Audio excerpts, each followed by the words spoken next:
Hello students. तो next अपना method है चारपिट्स मेथड। चारपिट्स मेथड काफ़ी आसान है, बहुत आसान है और आरटीयू में लगभग लगभग मान के चलो हर साल आते ही आता है।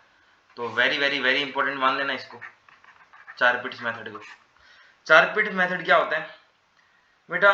किसी भी non linear partial differential equation of first order का सॉल्यूशन निकालने के लिए, non linear partial differential equation of first order का सॉल्यूशन निकालने के लिए एक मेथड है, वो है चारपिट्स मेथड। ये तुम्हें कोई भी non linear partial differential equation का सॉल्यूशन निकाल के दे देगा। पार्शियल डिफरेंशियल इक्वेशन किस फॉर्म में होगी? जिसमें x भी होगा y भी होगा, इंडिपेंडेंट वेरिएबल। z इन दोनों पर डिपेंड करेगा, डिपेंडेंट वेरिएबल। p होता है del z by del x और q होता है del z by del y बराबर 0। ठीक है क्या? तो ये सब पता होना चाहिए तुम्हें। p होता है del z by del x, याद कर लो अभी, और del z upon del y। ठीक है, तो चारपिट मेथड कहता क्या है? चारपिट मेथड कहता है जो भी तुम्हें क्वेश्चन गिवन होगा उसके लिए वो एक ऑक्सिलरी ये देगा, ऑक्सिलरी रिलेशन या ऑक्सिलरी इक्वेशन देगा। मान लो ये पार्शियल डिफरेंशियल इक्वेशन गिवन है तुम्हें, f of x y z p q बराबर 0। ठीक है, तुम्हें चारपिट ऑक्सिलरी इक्वेशन याद होनी चाहिए। चारपिट ऑक्सिलरी इक्वेशन ये होती है dx बट्टा del f upon del p बराबर dy बट्टा del f upon del q बराबर dz बट्टा p del f upon del x plus q del f upon del q, q del f upon del q बराबर dp upon minus का del f by del x minus का del f by del x plus का p del f upon del z बराबर dq upon minus का del f by del y minus का del f upon del y और plus q del f by del z plus q del f upon del z। ठीक है क्या? ये होती है चारपिट की ऑक्सिलरी इक्वेशन। ये याद है तो मान के चलो क्वेश्चन हो गया तुम्हारा, बस ये याद होनी चाहिए।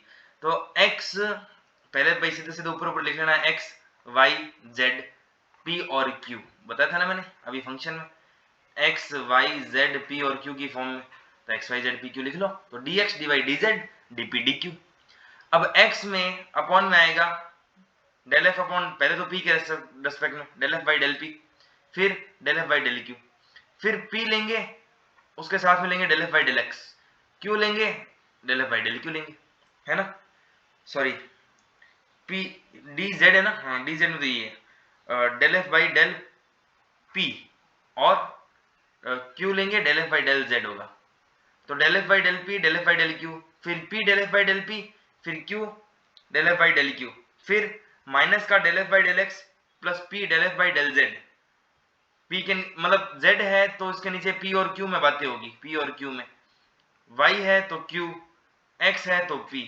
अब p है तो नीचे x और y में बात, x और z में बातें होगी, तो del f by del x plus p del f by del z, और q है तो y और z में बातें होगी, माइनस का del f by del y plus q del f by del z। एक बार और लिख रहा हूं, हाथों याद करो, dx के अपॉन में कौन? p del f by del p, dy के अपॉन में कौन? Del f upon del q। लिख लो, साथ साथ लिखोगे तो याद रहेगा।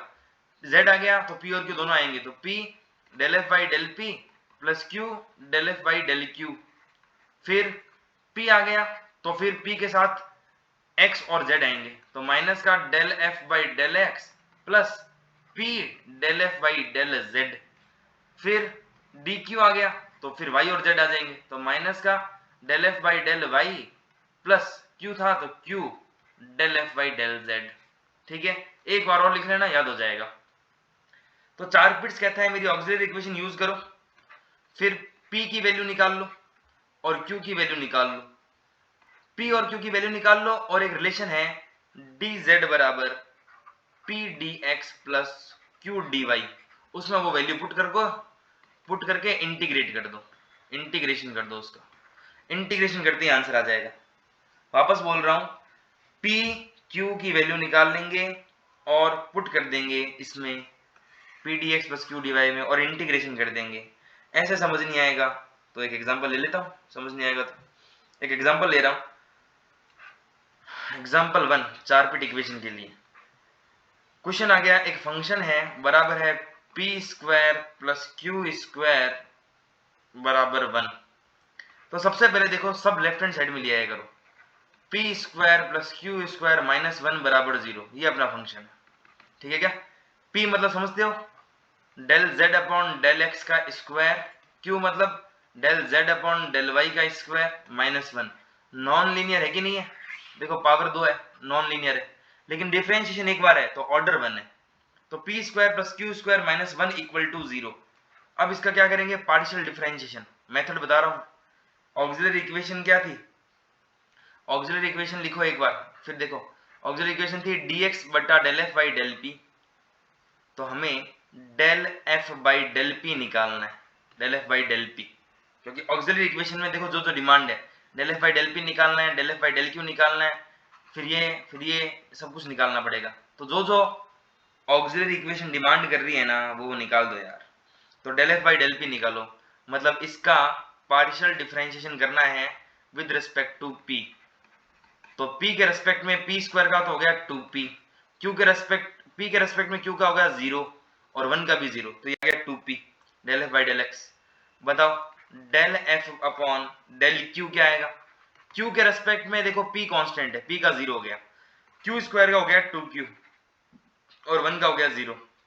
अब हम निकालेंगे del f upon del x, तो del f upon del x, तो del f upon del x, तो ये f कौन है, p square plus q square minus 1, p square plus q square minus 1।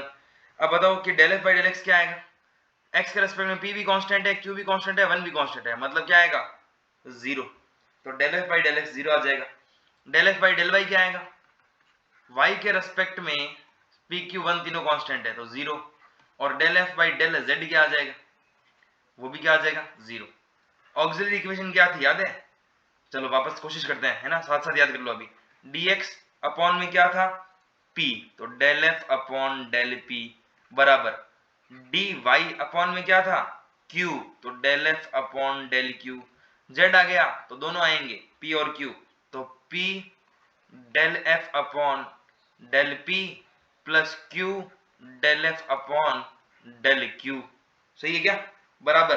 अब p ले रहा हूं तो बातें होंगी किसमें, x और z में, तो माइनस का, बस यहाँ माइनस याद रखना है ना, माइनस का del f upon del x plus p del f by del z, okay, बराबर डी क्यू बटा में क्या होगा, माइनस का डेल एफ अपॉन में del y plus q, y और जेड में बातें होगी और क्यू तो है ही, और del f upon del z. रखो वैल्यू फटाफट, डी एक्स बटा del f by del p, del f by del p आया देखो ये रहा 2p, तो dx बटा में 2p बराबर dy बटा में क्या आएगा,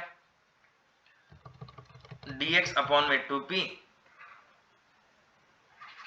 dx अपॉन में आ गया 2p बराबर dy बटा में del f by del q, del f by del q कितना निकाला, del f by del q भी ये 2q निकाला, तो 2q बराबर dz बटा p into del f by del p, del f by del p है 2p, तो p इंटू 2p,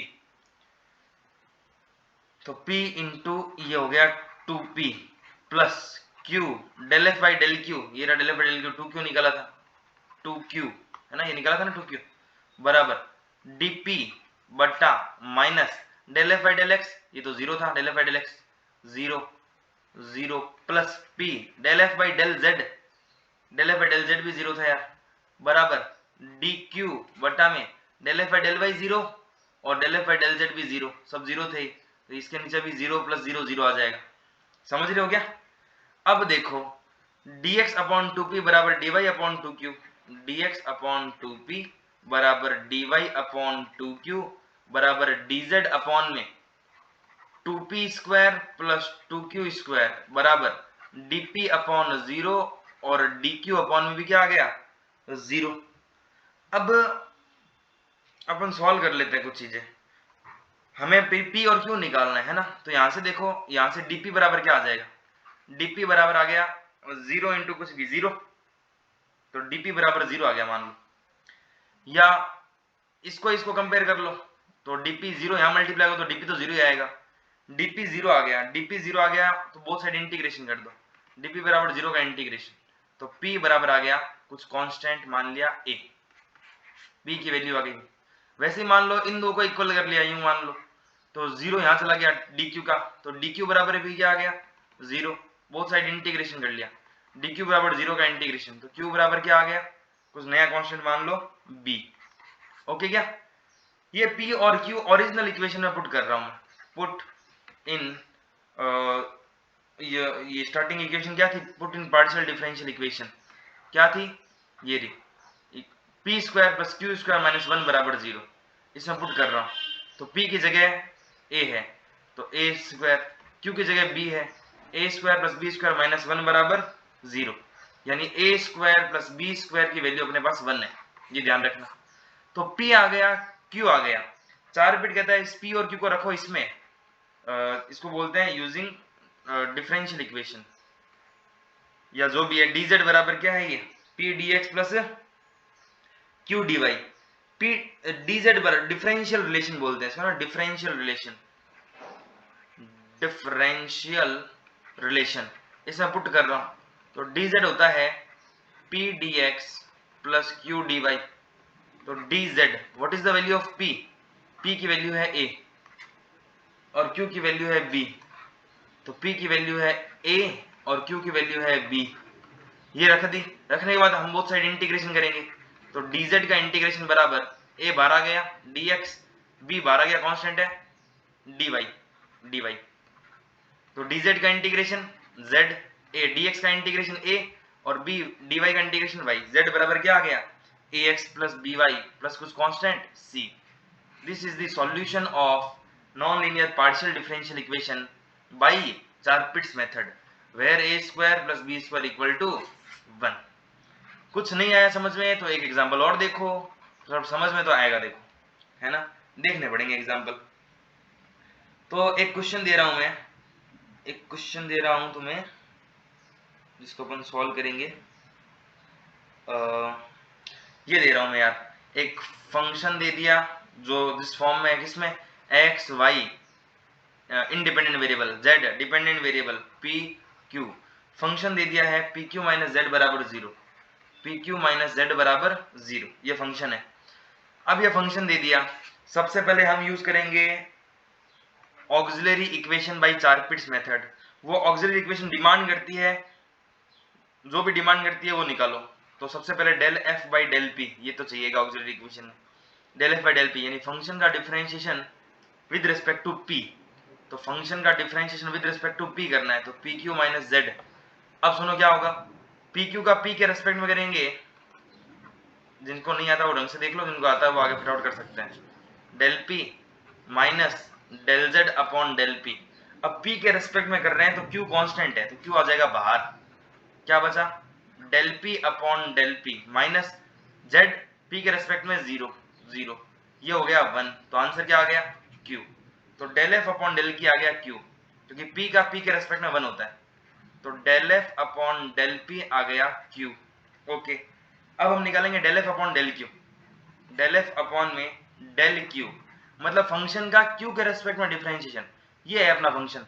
q के रेस्पेक्ट में करूंगा तो देखो p तो कांस्टेंट है वो बाहर आ गया, तो q का q के रेस्पेक्ट में 1 और z का q के रेस्पेक्ट में 0, तो p बाहर आ गया, q का q के रेस्पेक्ट में 1 हो गया और z का 0 हो गया। एक बार और del f upon del z निकालो, यानी फंक्शन का z के रेस्पेक्ट में, जरा सोचो फंक्शन का z के रेस्पेक्ट में क्या होगा, ये है pq माइनस z, तो pq z के रेस्पेक्ट में कांस्टेंट है तो ये तो हो जाएगा 0, z का z के रेस्पेक्ट में हो जाएगा 1, आगे माइनस है तो ये आ गया माइनस का 1। Del f by del z के बाद del f by del x, function में x है क्या, फंक्शन में x है ही नहीं, यानी x के रेस्पेक्ट में सब कांस्टेंट है, तो इसका डिफरेंशिएशन 0। और क्या बचा del f by del y, function में y भी नहीं है, सबका differential with respect to y 0 होगा। तो del f by del p, del f by del q, del f by del z, del f by del x और del f by del y अपन ने निकाल लिया। ऑक्सिलरी इक्वेशन लिखनी पड़ेगी। Auxiliary equation dx upon में क्या है, dx upon में होता है वो del f by del p। तो del f by del p क्या है, del f by del p q है, ये देखो q है, तो q बराबर dy अपॉन में फॉर्मूला क्या होता है, del f by del q, देखो del f by del q p है बराबर dz अपॉन में होता है p into del f by del p, वो है q, del f by del p plus क्या होता है q into del f by del q, वो है p बराबर del f by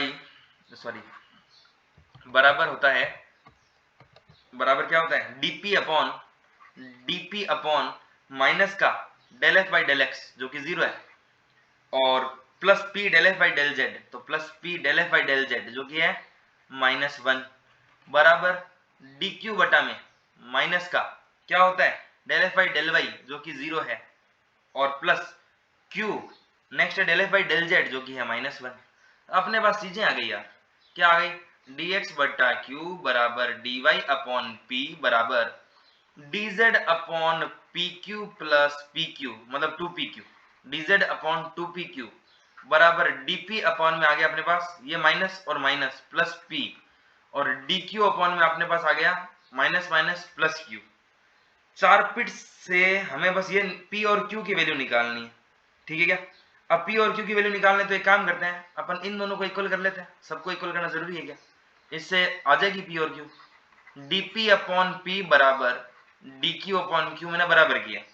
ऐसा जब भी होता है dp अपॉन p बराबर dq अपॉन q, इंटीग्रेशन कर दूं, जैसे इसका इंटीग्रेशन करूंगा both side 1 by P dp का इंटीग्रेशन log p बराबर log q प्लस कुछ log c मान लो यार, log m minus log n, तो log p minus log q बराबर log c, log m minus log n क्या होता है log m अपॉन n बराबर log c, log से log एंटी log लगे कट गया, तो p बाई q बराबर क्या आ गया c, या p बराबर आ गया कुछ cq जहां c कांस्टेंट है।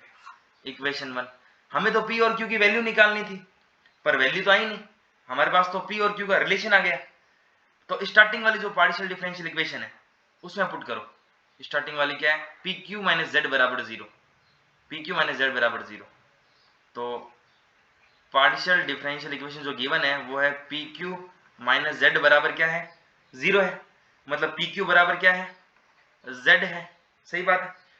p की वैल्यू क्या है, p की वैल्यू है cq, वो पुट कर दी, p की वैल्यू है c इंटू q, p की वैल्यू cq इसमें पुट कर दी, तो p की वैल्यू पुट कर दी c इंटू q, इंटू में कौन है इंटू में है q बराबर है z, तो cq स्क्वायर बराबर क्या आ गया cq स्क्वायर बराबर आ गया z, तो यहां से मेरे पास q स्क्वायर की वैल्यू आ गई z बाई c कांस्टेंट है, तो यहां से q आ गया अपने पास, q की वैल्यू तो निकली कम से कम रूट में z बाई कुछ कांस्टेंट।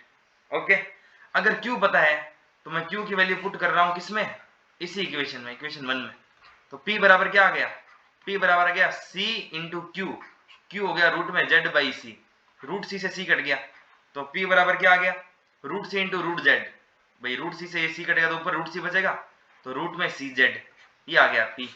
देखो हमने p भी निकाल लिया, हमने q भी निकाल लिया, p क्या है रूट में c by z, sorry q क्या है रूट में z बाई c, और p है रूट में c z, ठीक है क्या। तो p और q पता है, अगर p और q पता है तो हम क्या यूज करेंगे, use differential relation, differential relation, और वो रिलेशन क्या बोलता है, डिफरेंशियल रिलेशन कहता है कि dz बराबर होता है p dx plus q dy, ये होता है। तो dz बराबर p की वैल्यू हमें पता है रूट में constant into z dx, plus q की वैल्यू भी पता है रूट में z बट्टा कुछ कांस्टेंट इंटू dy, ठीक है क्या। अब क्या करें, अब एक काम करते हैं इसको सॉल्व करते हैं, देखो इसमें भी रूट z है इसमें भी रूट z है, रूट z से बोथ से डिवाइड कर दिया मैंने, तो dz बट्टा रूट z बराबर, जरा सोचो, इसमें रूट जेड से डिवाइड होगा तो सिर्फ रूट सी बचेगा, रूट जेड से रूट जेड कट गया, dx।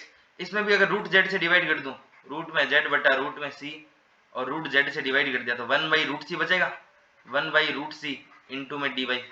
समझ रहे हो क्या? रूट जेड से दोनों तरफ डिवाइड क्यों दिया सर? बेटा इंटीग्रेशन करने के लिए, इंटीग्रेशन करने के लिए वेरिएबल सेपरेबल लगा दिया मैंने। वेरिएबल सेपरेबल मेथड क्या होता है? जेड जेड एक तरफ, बाकी बाकी एक तरफ, तो बोथ साइड इंटीग्रेशन कर दिया इसका। तो dz अपॉन रूट जेड बराबर integration root c dx plus 1 by root c, constant है मैंने बाहर ही ले लिया है कॉन्स्टेंट, ये रूट सी भी बाहर ले लेंगे, है ना। तो 1 बाई रूट जेड dz। अब 1 बाई रूट जेड का इंटीग्रेशन करना है, तो 1 बाई रूट जेड का देखो मेरी बात सुनो, वैसे रूट एक्स का डिफरेंशिएशन होता है 1 बाई टू रूट एक्स, तो 1 बाई रूट एक्स का इंटीग्रेशन क्या होगा? 2 रूट एक्स। तो 1 बाई रूट जेड dz का इंटीग्रेशन क्या होगा? 2 रूट जेड, ठीक है। या फिर z की पावर हाफ है, ऊपर लाओ माइनस हाफ और फॉर्मूला लगा दो n+1 बटा n+1 का, है ना। आंसर क्या आएगा? एक में से आधा गया, ऊपर आधा और नीचे भी आधा, ये दो रूट जेड आ जाएगा। इंटीग्रेशन रूट सी तो देखो कांस्टेंट है, बाहर ले लिया यार। dx का इंटीग्रेशन क्या होता है? x। 1 बाई रूट सी पढ़ा है, dy का इंटीग्रेशन क्या हो जाएगा? कुछ y, अब प्लस कुछ नया कांस्टेंट c1, है ना। तो एक काम करो, इसको मैं कांस्टेंट को कुछ के मान लेता हूं, ये चलो c पड़ा है, वो नया कांस्टेंट c1 आ गया, छोड़ो। तो 2 रूट जेड बराबर क्या आ गया? 2 रूट जेड बराबर क्या आ गया अपने पास?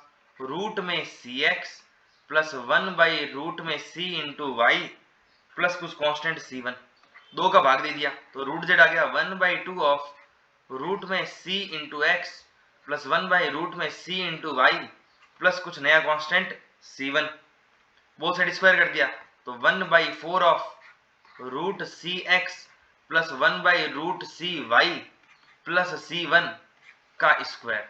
This is the complete solution of non linear partial differential equation of first order by Charpit's method, ये ध्यान रखना। अच्छा, ये कांस्टेंट रूट में है, मतलब जरूर ये कांस्टेंट पॉजिटिव होगा, ये ध्यान रखना, where c is greater than 0। अब आरटीयू में बहुत सारे सवाल ऐसे ही आ रखे हैं यार, जैसे कि आरटीयू का सवाल है, ये आरटीयू में ये शायद आ रखा है कि p square plus q square बराबर 9 है, कि सॉल्व करो बाई चारपिट्स मेथड। तो फंक्शन क्या हो गया? P square plus q square minus 9 equal to 0, ये फंक्शन बन गया। फिर से वही del f by del p निकाल लो, del f by del p कितना आ गया? पी के रेस्पेक्ट में ये हो गया 2p, बाकी कांस्टेंट है क्यू और ना 0 हो गया। Del f by del q निकाल लिया, कितना हो गया? ये हो जाएगा 2q, बाकी 0 हो जाएंगे। D f by del z निकाल लिया, z के रेस्पेक्ट में सब 0 है।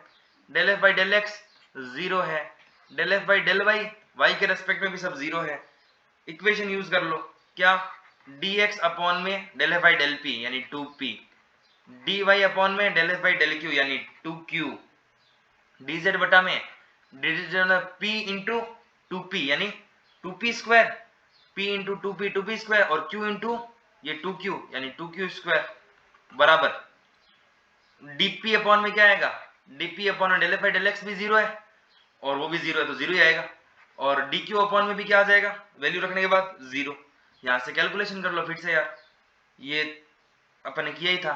यहाँ से dp बराबर कुछ, ये तो फर्स्ट वाला एग्जांपल ही है ना जो आरटी में किया था। यहाँ से p की वैल्यू dp बराबर क्या आ जाएगा? 0 यानी p a, इंटीग्रेशन करने के बाद वैसे q आ जाएगा b, ओरिजिनल इक्वेशन में पुट करेंगे तो a square plus b square बराबर 9 आ जाएगा। यहाँ से भाई dp यहाँ से 0 आएगा तो बोथ साइड इंटीग्रेशन किया तो dp का p और कांस्टेंट का 0 का इंटीग्रेशन कांस्टेंट, वैसे dq 0 होगा तो q बराबर b आ जाएगा, a square plus b square बराबर 9 और dz बराबर क्या होता है? p dx plus q dy, put करते ही आंसर है बेटा, p की वैल्यू a है, q की वैल्यू b है, खत्म। बोथ साइड इंटीग्रेशन किया तो z बराबर आ गया ax प्लस by प्लस कुछ कांस्टेंट। बस यहाँ पर a square plus b square बराबर कितना है? 9 है। तो ये चारपिट्स मेथड खत्म है मेरी तरफ से। फिर भी डाउट हो तो मुझे कमेंट कर देना। Thank you.